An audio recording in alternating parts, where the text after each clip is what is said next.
بسم اللہ الرحمن الرحیم۔ خوش نصیب ہے وہ جو ایمان اور صحت کی حالت میں اس ماہ مبارک کو پالے، اور بد نصیب ہے وہ جس کی اصلاح اس عظیم مہینے میں بھی نہ ہو سکے، جو گناہوں کے دلدل میں ایسا ڈوبا ہوا ہو کہ اس کے لیے رمضان اور غیر رمضان اس میں کوئی فرق نہ ہو۔ سلف صالحین دعائیں کیا کرتے تھے کہ اللہ ہمیں ان خوش نصیبوں میں شامل فرما دے جو ایمان اور صحت کی حالت میں اس ماہ مبارک کو پائیں، اور جب پا لیتے مالک کی عبادت کر لیتے تو پھر دعائیں کیا کرتے تھے کہ اللہ تیری توفیق سے ہم نے جو محنت کی ہے تو اس کو قبول فرما لے۔ رسول کریم صلی اللہ علیہ وسلم بھی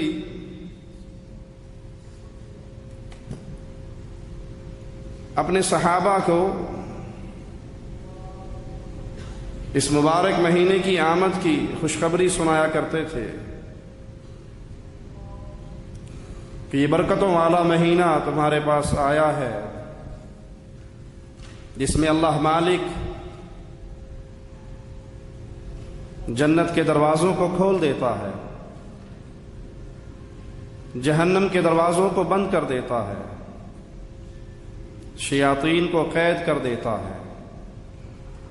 تو اس مبارک مہینے کی خوشخبری اور روحوں کو سکون پہنچانا، خوشی منانا، خوش ہونا، اللہ کی اطاعت کے لیے اپنے آپ کو تیار کرنا،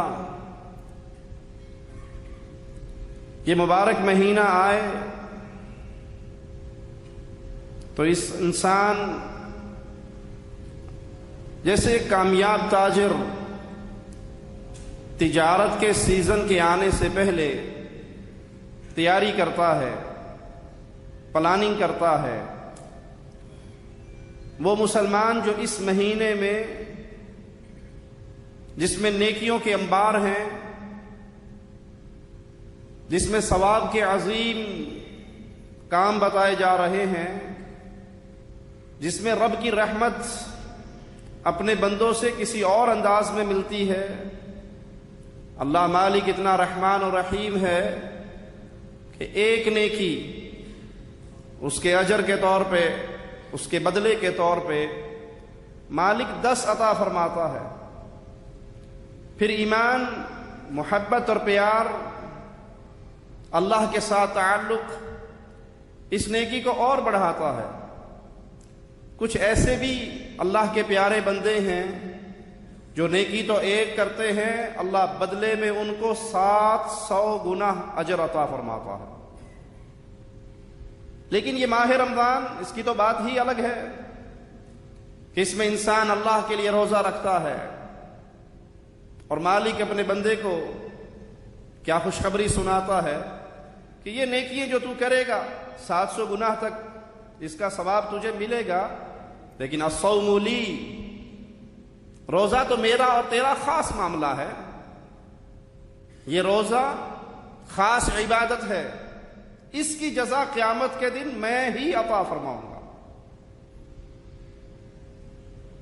اللہ کے ولی سے، سلف صالحین میں سے کسی سے پوچھا کسی نے، کیا خواہش ہے آپ کی؟ کہ گرمیوں کے لمبے دن ہوں، گرمیوں کے لمبے دن ہوں، اور اللہ کی محبت میں، اللہ کے پیار میں، اللہ کو راضی کرنے کے لیے میں روزے سے ہوں، اور اس بھوک اور پیاس کے ہر لمحے میں میرے دل میں یہ تصور ہو کہ میں رب کے پیار میں بھوکا ہوں، میں رب کے پیار میں پیاسا ہوں، میں اللہ کو راضی کرنے کے لیے اپنی خواہشات کو چھوڑ چکا ہوں۔ الا من رحم ربی، دل کے اندر کسی کے یہ تمنا پیدا ہو جائے تو وہ دل بڑا مبارکباد کا مستحق ہے، وگرنہ تو ہائے ہائے کرتے رہتے مر گئے جی، آج تک گرمی 50 تو بھی ٹپ گئی ہے، بیڑا ہی گول ہو گیا ہے۔ اس گرمی کے روزوں کی وجہ سے اے سی چلا کے اندر ہیں، نہ ظہر کی نماز پہ باہر نکل رہے ہیں، نہ عصر کی نماز پہ نکل رہے ہیں، صرف افطاری سے 10 منٹ پہلے جب روح افزا کی بالٹی تیار ہو جاتی ہے پھر باہر آتے ہیں، بڑی گرمی۔ اس نے اللہ کے لیے کہاں روزہ رکھا؟ تو یہ رمضان کا مبارک مہینہ جو انسان کی روح کو لذت دیتا ہے، روح کس کی اس لذت کی حلاوت کو چکھے گی؟ جس کا اللہ سے کوئی رشتہ ہوگا، جس کی اللہ سے کوئی محبت ہوگی، جس کے دل میں اللہ کا کوئی پیار ہوگا، تو وہ اس سیزن کے آنے سے پہلے اس پورے مہینے کو کیسے گزارنا ہے، ان اوقات سے فائدہ کیسے اٹھانا ہے، اس کی پلاننگ کرتا ہے۔ سوچئے ذرا، ہم سال بعد 2 مہینے کے لیے چھٹی جائیں تو اس چھٹی کی پوری پلاننگ ہوتی ہے، 60 دن ہے، خالہ کو ملنے کب جانا ہے، ماموں کو ملنے کب جانا ہے، فلاں کے پاس کب جانا ہے، زمین کے مسئلے کب حل کرنے ہیں، وہ مکان بیچنا ہے، پورے 60 دنوں کا ہمارے پاس جانے سے پہلے خطہ تیار ہوتا ہے۔ اللہ سب سے پہلے کہنے والے کو توفیق دے اور پھر ہر سننے والے بھائی کو توفیق دے۔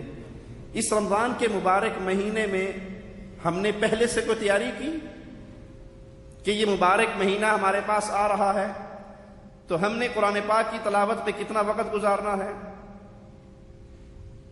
اپنے نفس کے ساتھ خلوت میں بیٹھ کے اپنے گناہوں کو یاد کر کے رو کے اللہ کو راضی کرنے کے لیے کتنا وقت گزارنا ہے، اللہ کے راستے میں توحید کا پیغام نشر کرنے میں کتنا وقت گزارنا ہے۔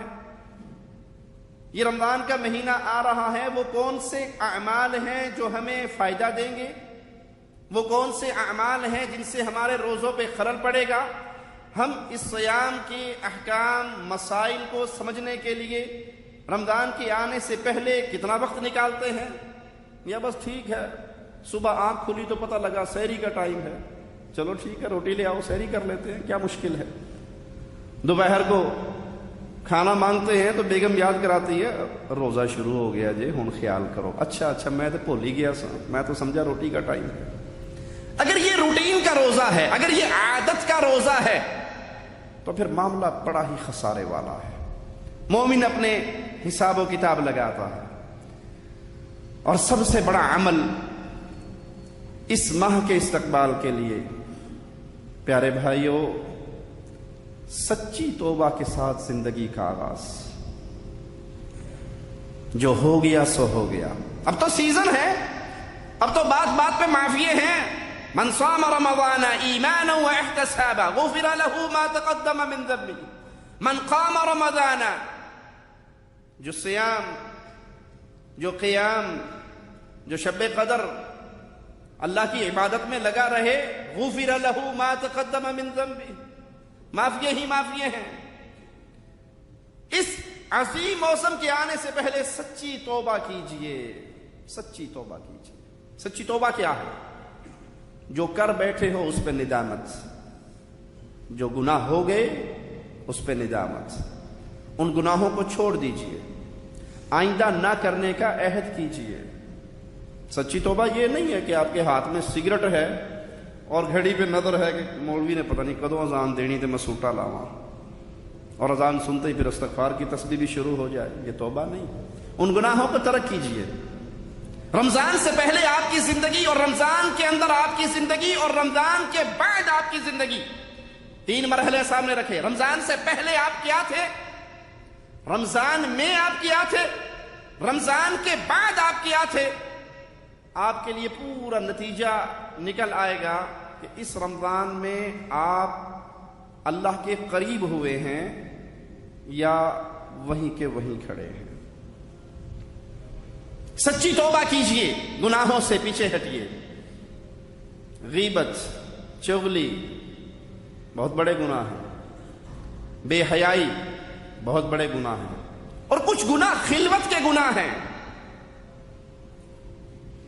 برا ہو ان وسائل کا جنہوں نے ہمیں لا کر بنی اسرائیل کی اس قوم کے برابر کھڑا کر دیا ہے کہ جس دن اللہ مالک نے منع کیا تھا کہ مچھلی شکار نہیں کرنی، مچھلی چھلانگے مارتی تھی، چھیڑتی تھی ان کو، بھی آ گئی ہیں اب کر لو جو کرنا ہے۔ بہت تھوڑے تھے صبر کرنے والے۔ آج انٹرنیٹ کی دنیا نے ہمارے خلوت کے گناہوں کا وہی حال بنا دیا۔ ایک کلک کرنے کی دیر ہے اور آپ کے سامنے بے حیائی کا بازار کھل جائے گا۔ اکثر نمازی الا من رحم ربی، اکثر نماز پڑھنے والے، دین سے جڑنے کی بات کرنے والے، خلوت ان کی، تنہائییں ان کی برباد ہو گئی ہے۔ اللہ کے لیے توبہ کیجئے، اللہ کے لیے اپنے مجالس کا خیال کیجئے۔